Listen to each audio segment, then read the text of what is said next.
नमस्ते. आपणा सर्वांना मी क्रांती पाटील मनापासून नमस्कार करते आणि तुमच्या सर्वांचं सहर्ष स्वागतही करते. आज मी तुमच्यासाठी एक नवीन कविता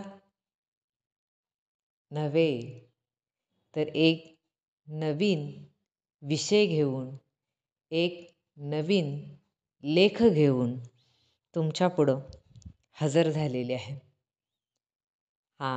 सर्वांना आश्चर्य वाटलं ना? अरेच्चा, आज कविता वाचन नाही. हो, कारण आज म्हणलं थोडासा आपल्या कविता वाचनाची जी ही साखळी आहे यामध्ये थोडासा बदल करावा. कारण काव्य रचनेसोबतच या कवितेसोबतच मी काही लघुकथा, कथा, ललित लेख लिहित असते. आणि आज मनात आलं की काही नाही, आपण एक ललित लेख आज तुमच्यापुढं सादर करूया.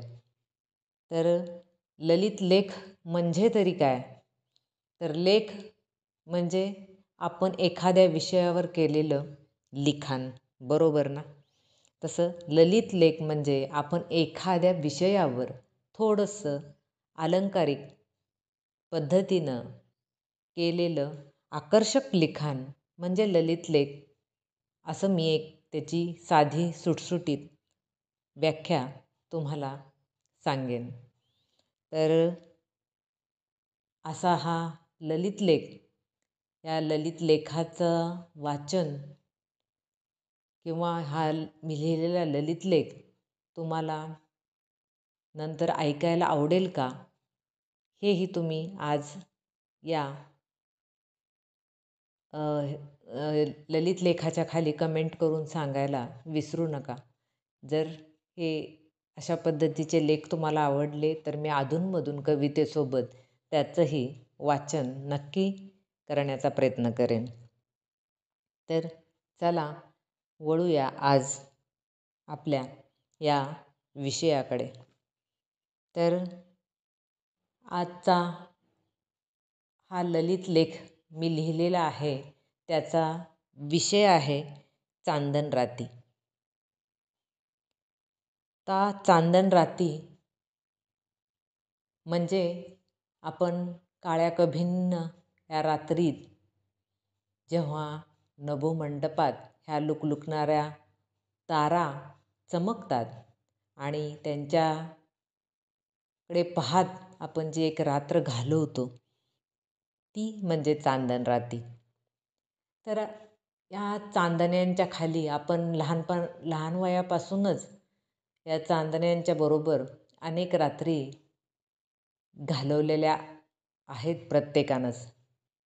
दुर्दैवानं आजच्या पिढीला मात्र हा आनंद घेता येत नाही. आता हे कॉन्क्रीटचं जाळं पसरलेलं आहे आणि नगरात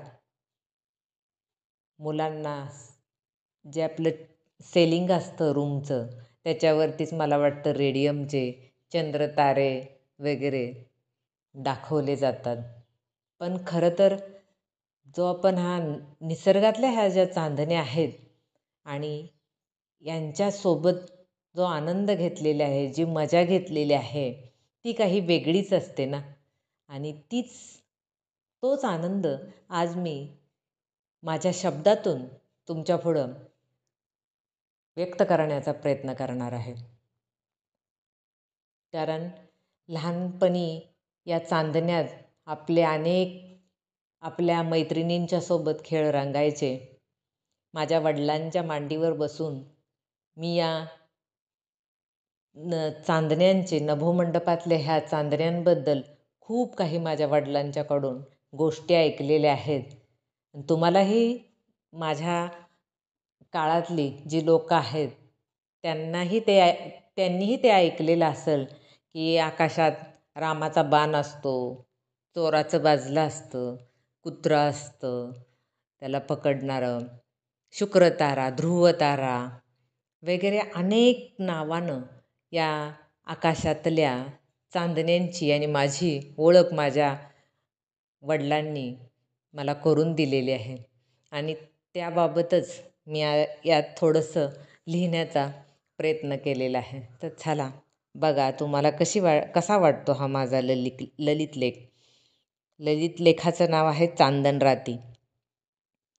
थंड मंद वारा, थंड मंद वारा, काळी कभिन्न रात्र, या काळ्या कुट्ट नभोमंडपी स्वयंप्रकाशाने काजव्याप्रमाणे लुकलुकणाऱ्या चांदण्या सदोदित मनोविलासात विराजमान असतात.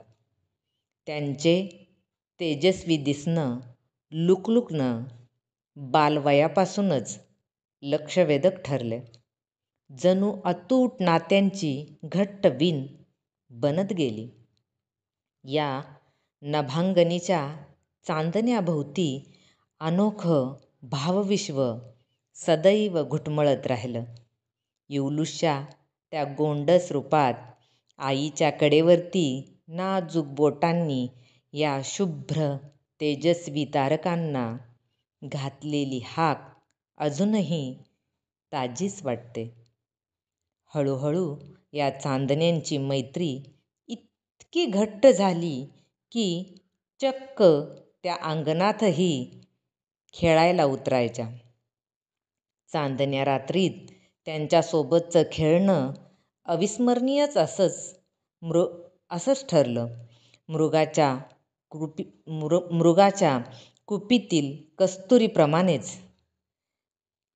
तसेच पाठशिवणी लपंडावही खूप रंगायचा.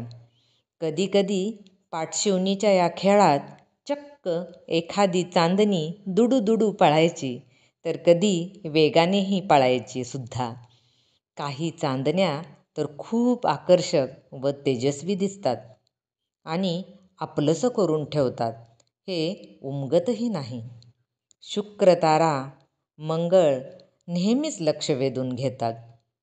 नभांगणीचा उत्तरेचा तो ध्रुवतारा प्रथमदर्शनी नजरेत भरणारा. त्याचं एक अढळ स्थान नकळत मनावर उमटलेलं आहे. अशा या चांदण रातीची सहल करत असताना खूप मौज वाटायची. चांदण्यांचे ते चमकदार बाजले अगदी हिऱ्याप्रमाणे चमचम करायचे. तो रामाचा बाण जणू बकुळ फुलांनीच गुंफलाय असं भासायचा. जागोजागीचे तारकापुंज सुंदर चांदीसम लखलखणाऱ्या दिव्य शक्तीची प्रचिती देत. एखाद्या कामाक्षीने चांदण्यांची साडी लपेटून घेतल्यानंतर ते रूप अधिकच खुलून दिसावं, तशीच ही चांदण रात भासायची. चांदण रातीची ही सहल रात्रभर आनंद द्यायची. अंगावर जणू पारिजातकांच्या फुलांची चादरच पांघरली आहे असा भास होत. लखलखणाऱ्या तेजस्वी तेजाच्या चांदण रातीत बालपण विरघळून कधी तारुण्यात प्रवेश झाला हे समजलंच नाही. तारुण्याच्या उंबरठ्यातील ही चांदण रात अधिकच मोहक दिसायची. तारुण्याने मुसमुसलेल्या मनाला या चांदण्या अधिकच भुरळ घालत. त्यांचे खट्याळ चोरटे इशारे मनाला लाजवंती बनवायच्या. लहानपणी खेळणाऱ्या चांदण्या आता त्याही तरुण सौंदर्यवती अशा सख्या बनल्या होत्या. तासनतास त्याही चांदण रातीत गप्पा मारत प्रेमाची, विरहाची तर कधी मिलनाची गाणी ओठावरती असायची. शीतल मंद तेजात अनोखी हुरहुर वाटायची. कालपर्यंत दुडू पळणाऱ्या या चांदण्या खोड्या काढून चिडवतात. कालपर्यंत दुडू पळणाऱ्या या चांदण्या खोड्या काढून चिडवतात. मनोमन वाट पाहणाऱ्या राजसाच्या आठवात तुझंही रूप किती नितळ, तेजस्वी, मनोहर वाटतं आहे, अगदी आमच्यासारखंच. हे सांगायलाही त्या विसरत नसत. ते ऐकताच गालावर लाली चढायची. नवतारुण्याचे ते रूप घेऊन एकटक चांदणरात न्याहाळत असताच एक निखळता तारा भेटीला आला. मनातील इच्छापूर्तीसाठी. नकळत हात जोडले गेले त्याच्यासमोर मनातील इच्छा मागण्यासाठी. एका गोड स्पर्शाने डोळे उघडले. जवळच एक राजबिंडे रूप दिसलं स्वप्नातले. क्षणात या भेटीने ती चांदणरात लख्ख शुभ्र दुग्ध प्रकाशाने न्हाऊन निघाली. नीरव शांततेला मंद वारा, लुकलुकणाऱ्या चांदण्यांची ती बरसात पाहून फक्त एकच ओळ मनी गुणगुणावी वाटत होती. चांदनी रात है, हम तेरे साथ है. धन्यवाद. तर अशी ही चांदण रात तुम्हाला कशी वाटली? आणि या चांदण रातीत तुम्हीही माझ्यासारखीच सहल अनुभवली ना या चांदण रात्यांची? तर तुम्हाला काय वाटलं हे मला कमेंटमध्ये जरूर कळवा. आणि